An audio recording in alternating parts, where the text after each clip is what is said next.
Just go live first, and just while I'm getting ready here so people can come in.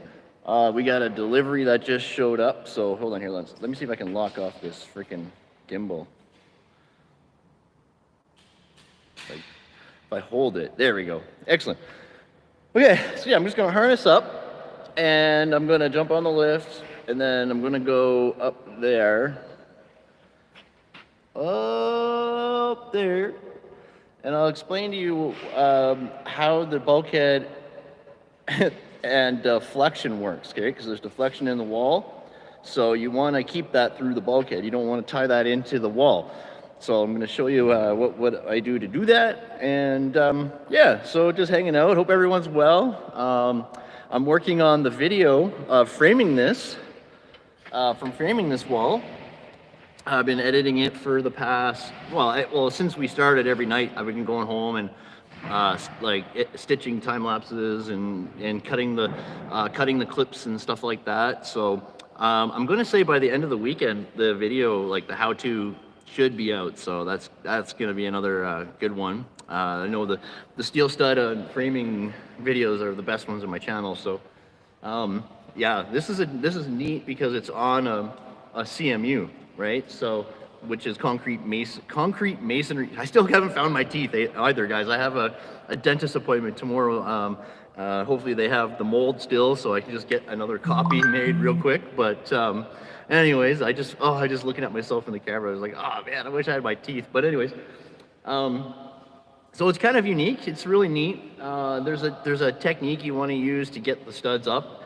These studs in this wall are 14 gauge, right? This is and they're 24 feet long, right? And then we have the 2-foot bulkhead, right? So, or the 2-foot beam on top. So just between the concrete, like the CMU and that beam is 24 feet. The CMU is 7 feet off the ground, and then we got 2 feet up there, right? So do the math. We're 2, 6, so 36 feet up, right? So yeah, I'm gonna harness up and stuff like that, and yeah, just give me a second. I gotta go grab it. Is Aaron? Where's Aaron? Yeah, our materials are just arriving too, so we ran out yesterday.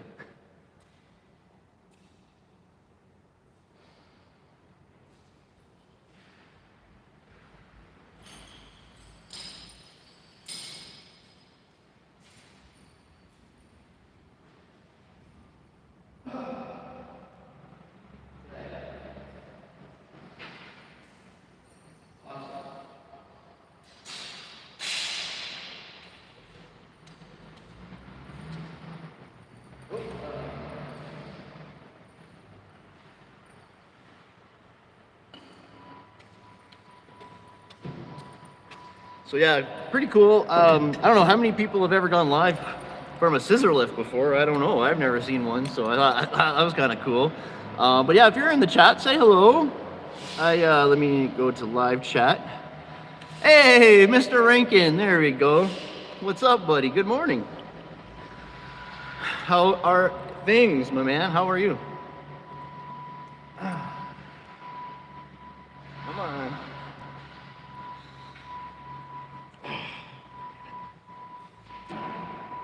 Wow.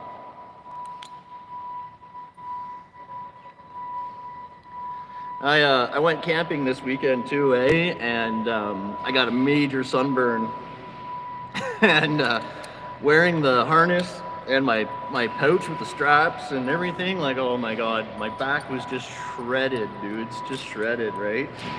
But definitely no more skin left to peel off. So hey, mama, hey, how's my beautiful mama?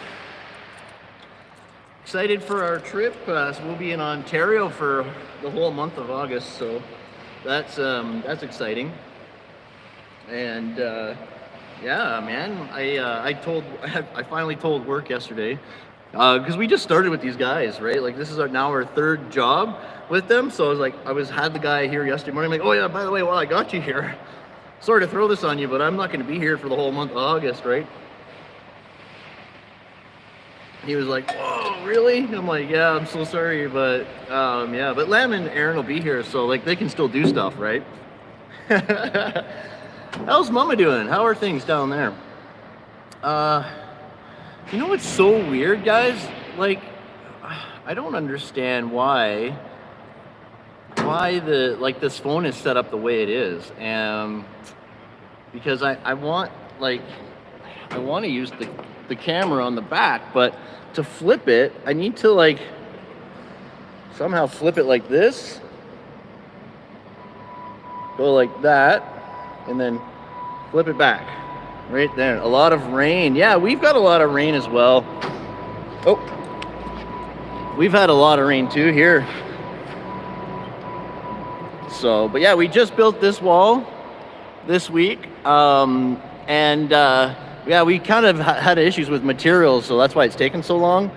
But we still have to frame out the column. Okay, so I'll be doing the columns. I'll show you guys that as well. That'll be a thing.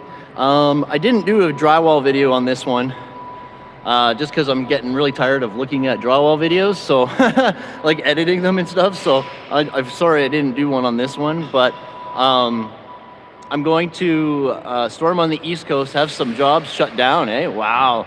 We're gonna go up and take a look at this bulkhead though right now. Oh, wow, yeah. When I was camping this weekend, I was out at the lake, and we had a couple nights of really crazy storms. It was pretty intense. But we stayed dry, and Warner and I, my son Warner and I, we stayed in the tent together, and I love the tent, right? And the girls all sleep in the trailer, but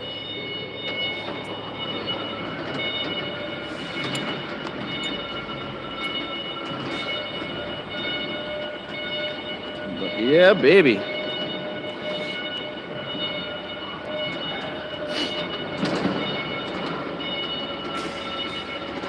All right. Oh,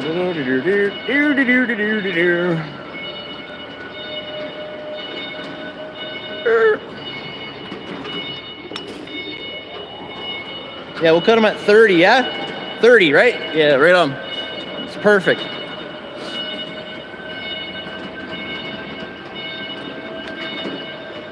So, but yeah, man, did you guys have a good 4th of July weekend and all that down south? If you're anyone south watching, we had a good Canada Day, man. Oh my God, the fireworks were just amazing. This place must have used about 30 grand worth of fireworks. Like, it was amazing. It was a lot of fun. Aww. Oh, wait, I don't need to go this far. Actually, I need to go, I'll go this way. I want to show you the open end.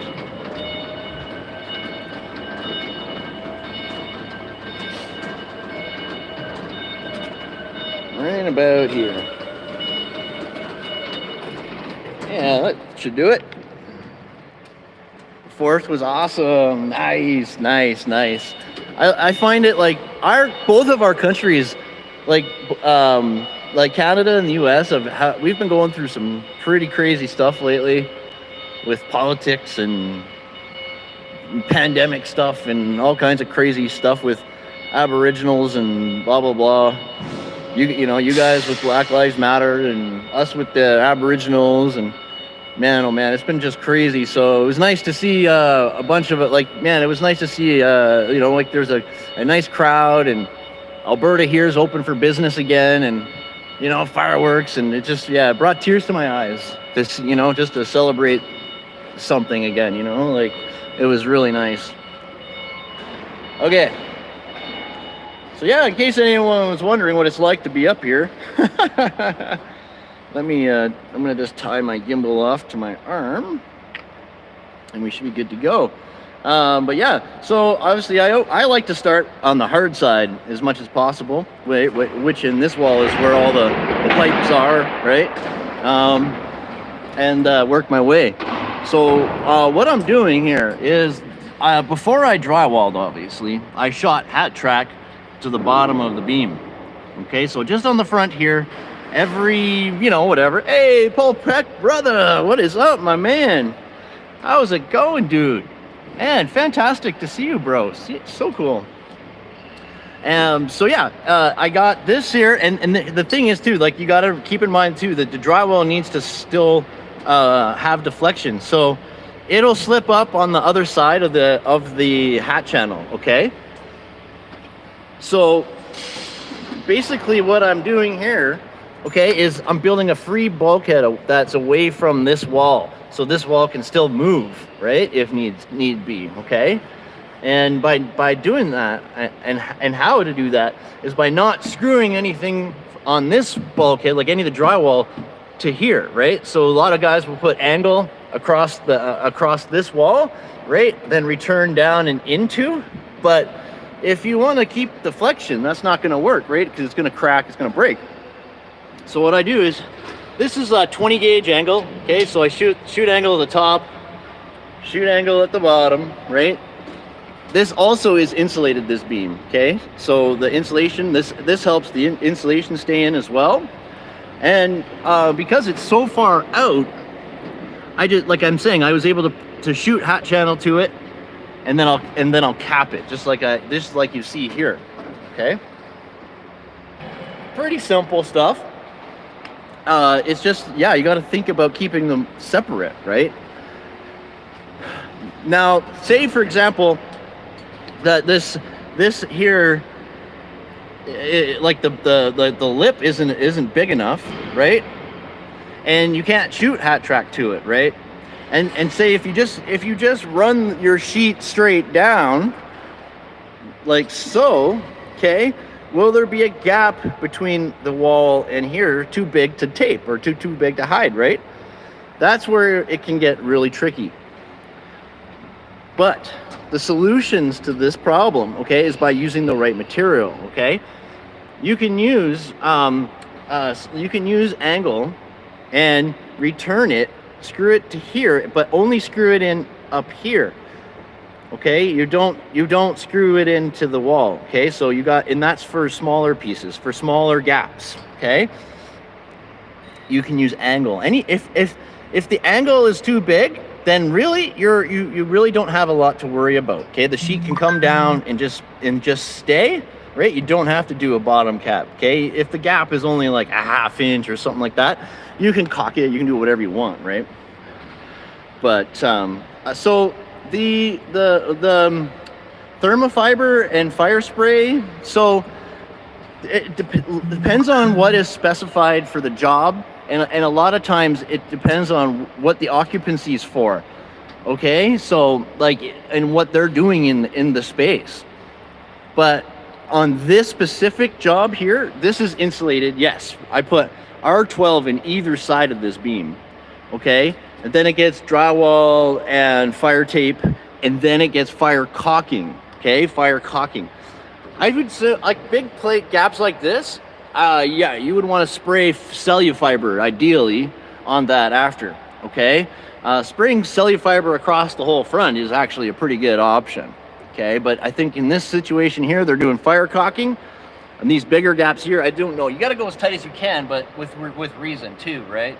I normally go as tight as I can, but like, you know, you got like, yeah, like I could have actually gone a little bit, you know, I could have cut in or whatever, but this was tough, right? So it's got to go up. But anyways, I gave them it's nice and tight up in there. Most guys would stop the sheet below the flute there, okay? So the flute, these are your flutes, right? This is the Q deck, this is Q deck, and these are your flutes in here. Okay, so the bottom here is normally where they would have stopped the drywall, but because it'll slide just up in behind it, I went in deeper to give the fire stop a nice, you know, for the caulking, right? So you got to think about that. But yeah, so a lot of, like, depending on the job, sometimes they will spray everything, right? Like the joists and beams and everything with cellufiber. I do not personally go into a job and after cellufiber has been sprayed. That is a big no-no to me. Okay, if younger guys want to do it or somebody else wants to do it, let them. But I do not frame or drywall already cellufibered jobs. The stuff is highly carcinogenic. So no thank you. All right, let's see if I can look down, right? So here we are. Normal day for me, right? So if you can imagine having to lift these sheets up, you know, it's a chore, right? It's a chore. Does anyone have any questions about this? And then here too, at the end, we'll be framing out these columns and drywalling them as well, just like you see on the other side there, right? Those columns are all drywalled and taped. So we'll be doing the same thing on this side. And like these guys, I don't understand this. Like they do all these laydowns, you know, like these laydowns are just so crazy. It's so much harder to tape and to actually drywall doing it that way. If you notice, we did stand-ups on our side. That's the way to do it. Don't do laydowns, okay? Do not do laydowns on steel stud. Do not do laydowns on steel stud. I'll say it one more time. Do not do laydowns on steel stud, ever. unless you can't land your seams. That's the only time you can do laydowns, okay? Is if you can't properly land your bevels on studs on a wall, right? So sometimes maybe like a plumbing wall might be really crazy, so you'll do a laydown, right? But yeah, guys. But yeah, if you can imagine, right? The first row started 7 feet off the ground, right? So we have two 12s stacked on top of each other here, right? Oh, let me, right? We got two 12s stacked, and they literally started 7 feet off the ground. Oh, so yeah, we go. The video that's coming out, I'm showing you guys how I laid the wall out. I'm showing you everything, absolutely everything in detail on how I built this wall. Well, framed it, okay? I'm not going too much detail into the drywall, if any at all, really. But I am going into extreme detail on how I framed it. So right from the layout and, you know, cutting the studs. This is 14 gauge, so we had to pre-drill the bottom track and pin bolt it down. The concrete was just poured inside here, so we actually scarified it with a diamond bit right on my grinder to just, you know, make it flat. But yeah, 14 gauge is no joke. The flanges on these studs, guys, like check these studs out. They're 2 5/8 thick, the flange. So like, it's insane, dudes. It's absolutely madness, right? But yeah, let me show you these studs. They're no joke. Each stud weighs 70 pounds. Each one of these studs weighs 70 pounds, okay? But yeah, look at how thick those bastards are, right? So the engineer on this job was a nut job. Like, this is way overkill, you know? They could have went 20 gauge with a structural flange, no problem on this job, and it would have been more than what they needed. So yeah, the engineer was just out to lunch on this one. Which is too bad. Like, they're heavy studs, they're hard studs, and we don't get any more square foot for selling them, right? So I was like, damn, man, it sucks. It totally sucks. But it only took us 12 hours to frame this, right? So this is 130 feet, 14 gauge 6-inch that started 7 feet off the ground. It took us 12 hours to frame it to spec. It's beautiful. The number 10 wafers, okay? The number 10 framing wafers here, normally we use number 8s. So they're smaller, but these 10s are big. They're big bastards, right? And so when you're doing your top track, okay, the screws are always gonna kick out, right? The drill's not gonna work properly, right? So what I do is I go and I pre-drill those even, okay? So I'm gonna show you that in this video. But I can guarantee you that if you follow my steps and next time you're doing a 14 gauge wall, you'll be twice as fast framing it than any other framing crew. So unless they've watched the same videos, right? So that's just trial and error. I'm a heavy gauge specialist, so I just know some of the little tricks just from, you know, thinking outside the box, right? Because I'm a carpenter to begin with, So when I transferred over to steel stud, I just had like different tricks that I used. So it's pretty cool. Yeah, these jobs are great, guys. This company, I think, is pretty happy with us, so they've expressed that. So that is fantastic. We want to keep it that way. Yeah, like I'm going to show you guys how to frame everything if I can, right? So the next video I really want to try to get is to show you guys how to frame X braces properly. That is going to be coming. I want like X bracing. Once you can frame, anyone can really frame a bay, like a standard bay. But with the X braces, okay, once you get good at that, then like, man, you're rocking and rolling, okay? Like you could become a piece worker. And another thing is parapets. So parapets and X braces, those are two things that I definitely am going to push for so that I can get videos on them. But yeah, hopefully you guys like the box beam video, and yeah, this next one to come out should be pretty good too. And but yeah, like I need your feedback, right? Like you need to tell me what I'm doing right and what I'm doing wrong, so that just so that I can improve the videos and just to get the best quality video that I can, right? I don't know, like unless you guys tell me, right? So. But all right, I want to wish. I gotta flip around here. I love metal framing. Yeah, Paul, right on. Hold on here. There. Okay. Whoop! What happened here? Come on.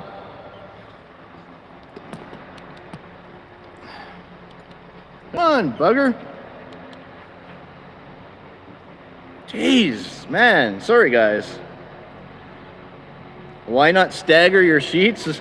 You guys drive me crazy with those questions. You know that? No offense, Anterim. I know what you mean. Okay, you do not stagger your bevel seams ever. Okay, the only seams you ever stagger are your flat butt joints, right? So sorry. I just like, oh my god, I get some crazy comments in the chat, like in the video. Hold on, I gotta try to straighten this freaking thing out. What's going on here?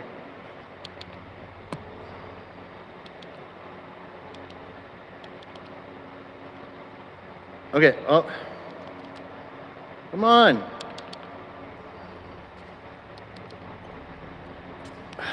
Fuck this thing, man. All right, sorry. My gimbal is acting up on me here.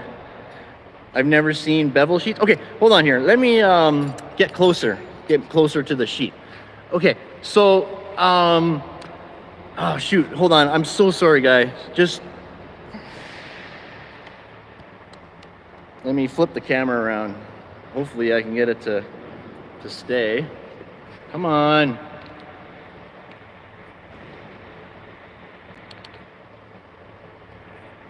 Okay. Come on, lock off. All right, you know what? I'm losing the gimbal. Oh. All right, sorry guys. I'm just losing the gimbal because it's driving me right now. Okay, so your bevels are the seams that the tape obviously, but they bevel in, right? And so this is the really nice thing about doing stand-ups, okay? Because you've got your one straight butt joint, okay? You do not stagger those joints, okay? The factory edges, yes, Paul. So this is the really nice part about it, right? If you look at the laydowns, this wall was not done right, okay? This wall, you need to stagger your butt joints even more, at least 32 inches, okay? At least 32 inches, you need to stagger butt joints. So then you have joint, right? And then your bevel joints are still straight, okay? But yeah, up here, okay, because the strength is not there, like the strength is up and down, okay? What you do is on the other side of the wall, stagger your joints. You always have to stagger your joints on the other side of the wall, okay? So my bevels are landing on this stud, say, okay? All I have to do is come 1/16 back on the other side of the wall, and then your wall is properly staggered. Hey, Dibs, what's up, buddy? I'm trying to drywall repair for the first time. It's harder than you pros make it out as. Yeah, yeah. Depending on what patch you're using, right? Yeah, it can get kind of messy, right? But there are some patches you can buy that are flat, right? And you basically like, what are those called, Paul? Those wall patches again? I actually have one that I have to use in the basement.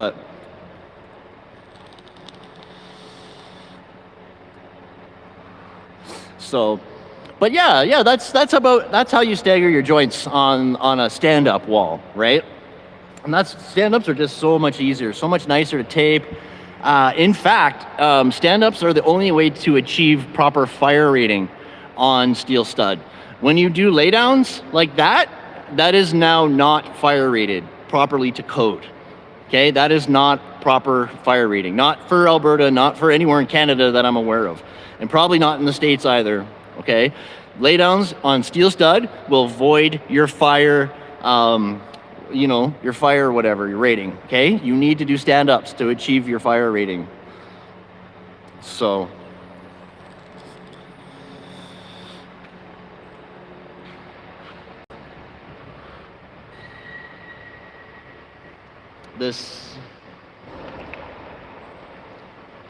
The CRC, what's CRC, buddy? CRC, what am I missing here? What am I missing here? CRC, the black iron. Oh, you mean like the red iron or the structural steel or the black iron? I don't know, I'm not sure. I'm not following. Oh, yeah, the channel. Oh, yeah. So the channel, okay, so that has many names. That has channel, stiffening bar, or whatever. What this does, okay, is you put it through every two feet of your knockouts, okay, on your stud, and when you snap it in, it serves as two functions. One, as a stud stiffener, so the studs don't shift out of square on you. It also holds the insulation up inside the wall. If you didn't have channel, okay, in your wall and you insulate it, the insulation is all going to fall down to the bottom, okay? But yeah, that's why you put it in every 4 feet. So, because bats come in 4 feet, right? You want to hold your itch in the wall. So, yeah, boys. Well, I think the delivery guys are just finishing up now. So I should get back to work and, but yeah, watch out. Like I said, I am editing the video, the framing video on this wall as we speak. So it should be ready by the end of the weekend, guys. I want to wish you all a happy and safe day. And yeah, thank you for coming. If anyone has any questions who missed it, just leave them down below in the comments. And you guys know I replied almost every single comment. So yeah, leave it there, guys. And I want to say, shout out to Paul Peck and Antaroom and hey, Christina. Oh my God. And Christina Smallhorn. Awesome. Superstars in the house today. That's fantastic. Dibs, my man Dibs and Mr. Rankin and my mama. My mama, Sunshine. Oh, awesome. Have a wonderful day, everybody. Bye for now.